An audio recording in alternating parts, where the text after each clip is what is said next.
오늘 말씀의 제목은 오늘 찬양의 그 아름다운 소리와 다르게 우리의 죄의 속성이 어떠한 것인지에 대해서 함께 살펴보려고 합니다. 사실 우리가 읽은 여호수아 7장 16절에서 26절까지 말씀에는 이스라엘 백성들이 하나님의 은혜 속에 여리고성을 점령하고 난 다음에 그보다 훨씬 작은 규모에 있었던 아이성의 실패를 경험하고 여호수아를 통해서 하나님께서 왜 실패했는지를 가르쳐 주신 사건입니다. 그 속에 그 죄를 지었던 아간이라고 하는 한 인물이 있었고, 그 아간의 죄 때문에 이스라엘 백성들이 실패했다라고 하는 사실을 성경은 우리에게 말씀해 주고 있습니다. 그런데 오늘 성경을 쭉 읽다 보면 오늘 이 사건이 그렇게 좋은 일도 아닐 텐데 왜 성경은 이렇게 장황하게 여러 말로 상세하게 진술하고 기록하게 하였을까? 어쩌면 감추고 싶은 말이기도 하고, 어쩌면 드러내지 않아도 될 만한, 그래서 짧게 아간이 범죄하여 하나님께서 그의 가족과 그 모든 가지고 있는 것들을 심판하셨다라고 딱 한 줄로 그냥 소개하고 바로 그 다음으로 넘어갔으면 좋았을 텐데, 무려 10절이 넘도록 장황하게 설명하면서 하나님께서 아간의 죄악에 대해서, 그리고 그 아간의 죄를 어떻게 밝혀내는지에 대해서, 그리고 그 이유가 무엇인지에 대해서 아주 상세하게 기록하고 있는 이유가 무엇일까? 저는 오늘 이 말씀을 준비하면서 하나님께서 두 가지를 우리에게 경고의 메시지를 주십니다. 하나는 하나님께서 얼마나 죄를 싫어하시는지를 우리에게 말씀해 주고 있습니다. 그래서 사도 바울은 죄는 모양이라도 버리라고 말씀하셨어요. 왜냐하면 그 죄가 반드시 우리의 생각과 우리의 생명을 죽이는 일을 하기 때문에 그렇습니다. 뿐만 아니라 그 죄가 그렇게 엄중한 만큼 하나님께서는 반드시 그 죄를 추적해서 그 죄를 반드시 드러내신다라고 하는 사실을 오늘 아간의 죄의 말을 모든 과정을 하나하나 들춰내는 하나님의 말씀을 통해서 우리에게 말씀해 주고 있습니다. 아무리 작은 죄라 할지라도 하나님께서는 그냥 지나가시지 않는다. 물론 그때그때 하나님께서 심판으로 우리에게 심판하시지는 않지만 반드시 죄의 문제는 해결하도록 하셨다. 그것이 십자가의 사건입니다. 그냥 눈 감아줄 수도 있었을 텐데, 그냥 지나칠 수도 있었을 텐데 하나님께서는 그 죄를 해결하시기 위해서 하나밖에 없는 아들 예수님을 이 땅에 보내주셔서 그분에게 우리의 모든 것을 덮어 씌우시고 죄를 해결해 주셨다라고 하는 것이 십자가 사건임을 알 수가 있습니다. 그렇다면 왜 하나님은 이렇듯 죄를 싫어하실까요? 왜냐하면 그 죄는 하나님을 못 믿도록 만들기 때문에 그렇습니다. 여러 가지 사건을 통해서 우리가 알 수 있는데 죄의 속성이 너무나 무섭기 때문에 사실은 하나님께서 죄를 반드시 벌하신다, 징계하신다, 그리고 우리의 삶 가운데 죄가 없도록 해주신다라고 하는 사실을 우리가 알 수가 있습니다. 창세기 3장 9절에서 13절까지 말씀해 보면 첫 번째 죄를 범한 아담과 하와의 이야기가 나옵니다.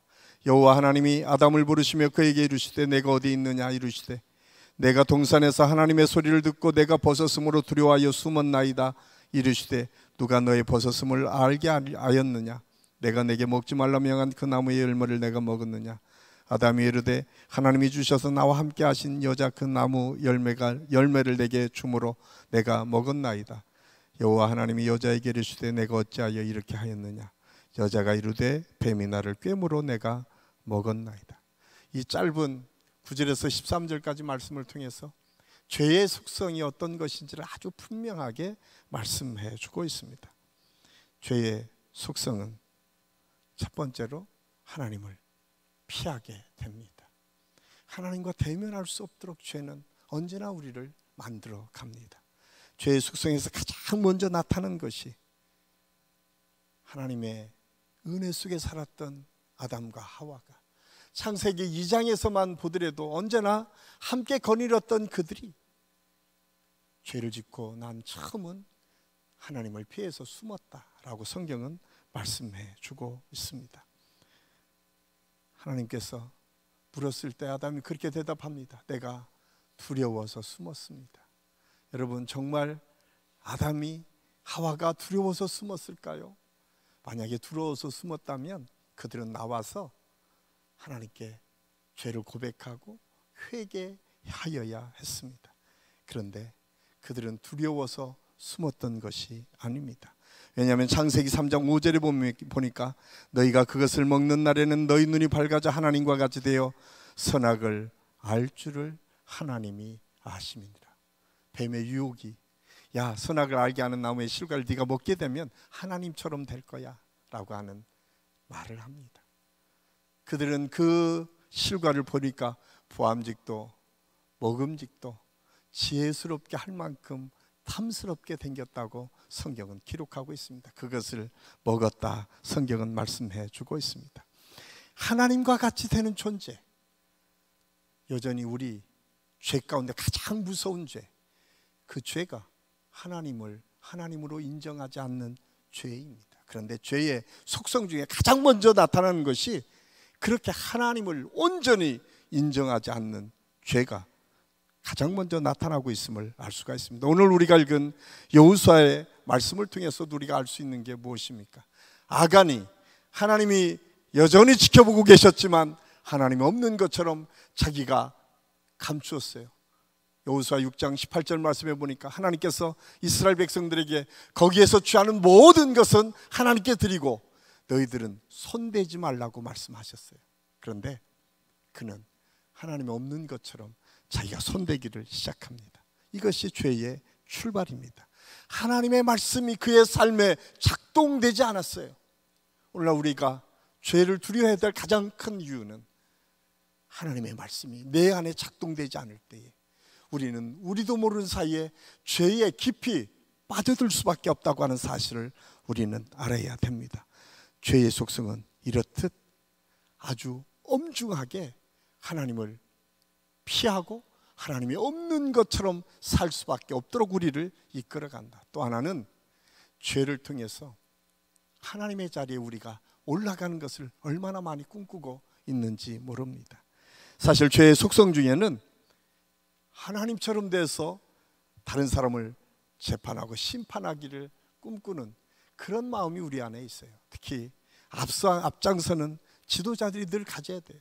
특별히 우리 목회자들이 먼저 고민해야 하고 늘 우리를 돌아봐야 될 가장 중요한 것이 무엇인가? 그것은 판단하고 정죄하고 심판하는 것입니다. 예수님께서 이 땅에 오셔서 가장 경계했던 것이 무엇입니까? 하나님이 되어서 정죄하는 것이었습니다. 그래서 현장에서 죄를 지어서 온 상기에게도 내가 너를 재판하지 않고 죄를 묻지 않겠다. 내가 너를 심판하지 않겠다 말씀합니다. 그러면서 예수님께서 그 다음에 아주 중요한 말씀을 하십니다. 더 이상 죄를 짓지 마라. 또 다른 반복되는 죄 속에 들어가지 말라고 당부하시는 말씀을 하고 있습니다. 마태복음 7장 1절에서 3절까지 말씀은 예수님께서 바리새인들을 향해서 비판을 받지 않으거든 비판하지 말라. 너희가 비판하는 그 비판으로 너희가 비판을 받을 것이요 너희가 헤아리는 그 헤아림으로 너희가 헤아림을 받을 것이라. 어찌하여 형제의 눈 속에 있는 티는 보고 내 눈 속에 있는 들본을 깨닫지 못하느냐. 여기 비판이라고 하는 말은 근본적으로 하나님을 사람을 구분하고 구별하는 행위를 말합니다. 우리는 참 신앙생활하면서 하나님처럼 다른 사람을 구별하고 구분할 때가 참 많이 있습니다. 정말 믿음을 잘 가지고 있다고 하는 사람들 속에 그런 모습이 있었어요. 이 역사 속에서도 그랬습니다.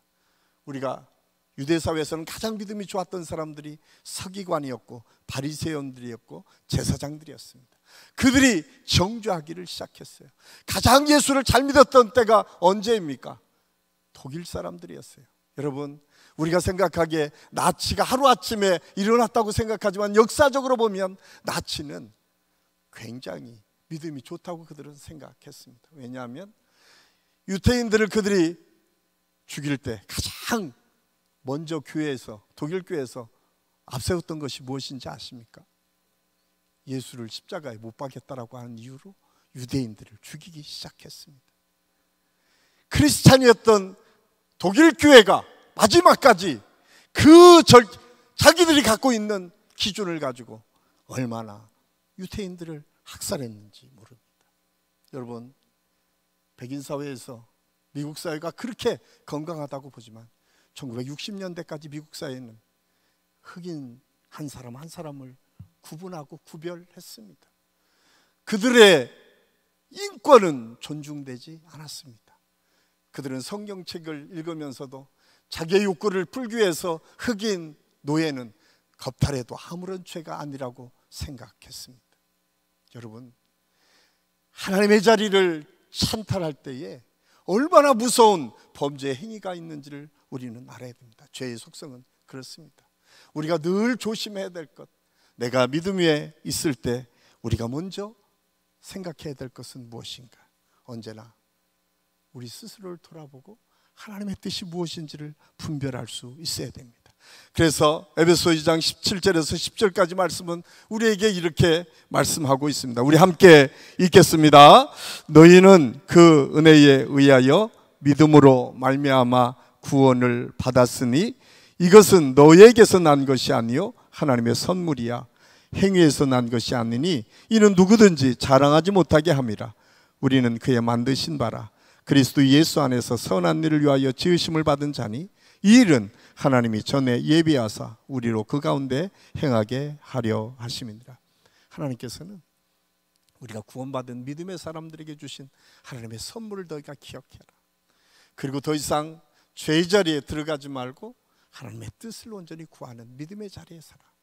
그러면서 하나님께서 주신 희망의 메시지가 포이에마, 너희들은 하나님의 작품이다 라고 말씀하고 있어요. 왜? 하나님의 작품인 나, 하나님의 작품인 너, 우리는 나만이 하나님의 작품이 아니라 또 다른 우리 믿음의 성도들, 또한 믿지 않는 사람들까지도 하나님께서 작품으로 사용하셔서 그들을 언제나 우리 그리스도 안으로 들어오도록 하나님의 작품 삼으시기를 원하신다는 사실을 깨닫고, 저는 우리 모든 성도들이 언제나 그렇게 한 사람 한 사람을 그리스도 안에서 존중하고 사랑하는 믿음을 소유할 수 있기를 예수님의 이름으로 간절히 축원합니다. 죄가 무서운 게 또한 스스로를 돌아보지 못하는 것 때문에 무서워해야 됩니다. 왜냐하면 예수님께서 십자가를 지신 이유는 그냥 지신 게 아니에요. 왜? 죄를 지면 자기를 돌아볼 수 없기 때문에 예수님께서 죄 대신 십자가를 지셨다고 하는 사실을 우리가 알 수가 있습니다. 성경은 죄로 인해서 눈이 흐려진 대표적인 두 사람이 등장하는데, 한 사람은 여러분 잘 아는 사울 왕입니다. 오늘 새벽마다 지금 사울 왕의 이야기를 계속 우리가 묵상하고 읽어가고 있는데, 사울에게는 끊임없이 하나님께서 다윗을 통해서 말씀해 주십니다. 주변 상황을 통해서 끊임없이 하나님께서 말씀해 주고 있어요. 그런데 사울은 자기 자신을 돌아보지 못합니다. 그는 그 상황을 봐요. 그 문제를 바라보고 있어요.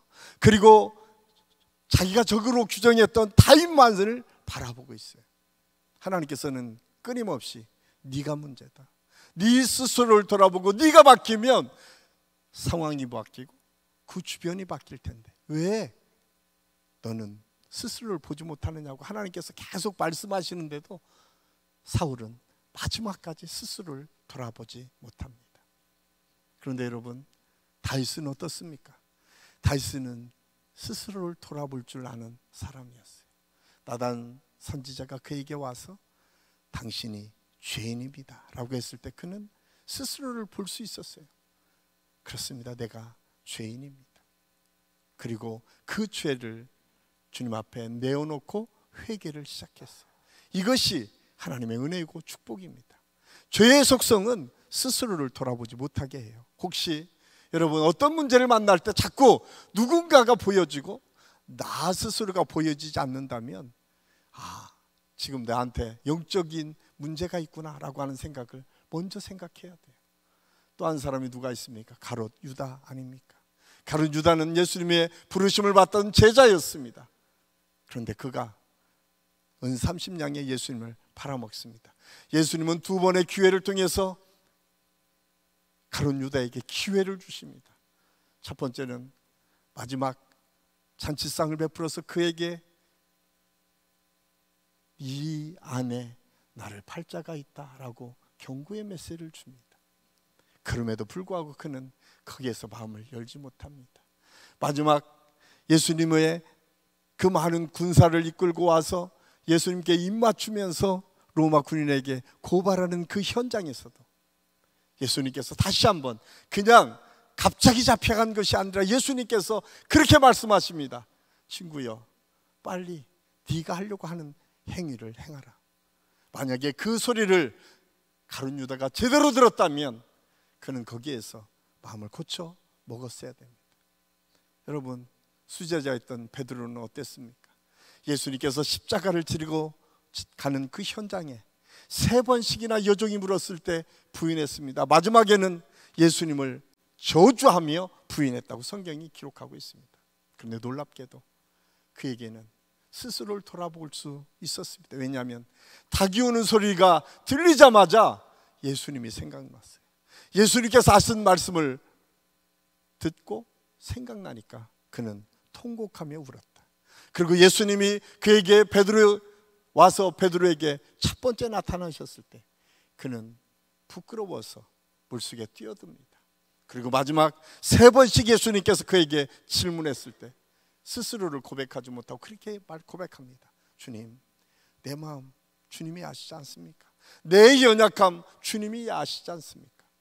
여러분, 죄의 속성은 나를 돌아보지 못하도록 합니다. 그런데 그것을 극복하기 위해서는 우리 스스로가 주님의 십자가 앞에 우리를 세워야 됩니다. 마지막으로 오늘 말씀을 통해서 우리가 깨달을 수 있는 것은 무엇입니까? 죄는 끊임없이 책임을 전가하게 합니다. 아담과 하와가 첫 번째 한 것이 아담은 하와에게, 하와는 뱀에게 자기의 책임을 전가합니다. 혹시 여러분, 내가 내 죄가 아니라 내 사랑하는 와이프, 내 사랑하는 남편, 내 사랑하는 또 다른 사람이 죄된 모습으로 보이기 시작하면 여러분 꼭 기억하십시오. 하나님의 경고다. 내가 지금 회개할 것이 있나 보다.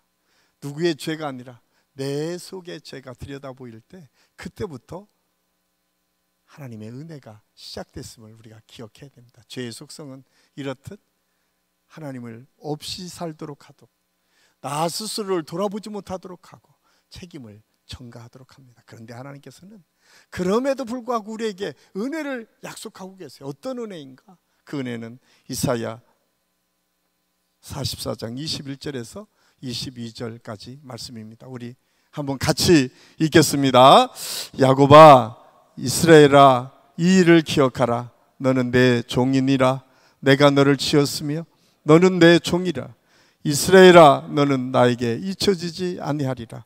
내가 내 허물을 빽빽한 구름같이 내 죄를 안개같이 없이 하였으니 너는 내게로 돌아오라. 내가 너를 구속하였음이니라. 아멘. 하나님은 오늘 또 우리를 초청하시면서 그렇게 말씀합니다. 내가 너를 조성하고 내가 너를 만들었다. 너의 죄가 때로는 빽빽한 구름처럼 많을지라도 아침 한개처럼 보이지 않도록 우리 죄가 많다 하더라도 걱정하지 마. 나한테 돌아오면 내가 그 모든 것을 해결했어. 내가 너를 구속했고 너는 내 것이라 말씀하시면서 오늘 또 우리 안에 그 죄가 사라지는 은혜, 예수 그리스도를 통해서 온전히 우리가 덮어져서 하나님의 은혜로 회복되는 은혜를 약속해 주고 있습니다. 저는 오늘 이 저녁이 그런 하나님의 은혜를 체험하는 밤이 될 수 있기를 예수님의 이름을 간절히 축원합니다. 꼭 기억하십시오. 오늘 이 기도를 통해서 우리가 찬양하는 중에 이 하나님의 은혜를 다시 한번 기억하고 혹시 내 안에 잘못된 것들이 있다면 주님 앞에 내어 맡기고, 혹시 아직도 다른 사람이 자꾸 보이고 내 안에 내 스스로를 돌아볼 수 없다면 우리가 회개하며 하나님의 뜻을 묻고 십자가의 은혜를 경험할 수 있는 축복의 시간 은혜의 시간이 될 수 있기를 예수님의 이름으로 간절히 축원합니다.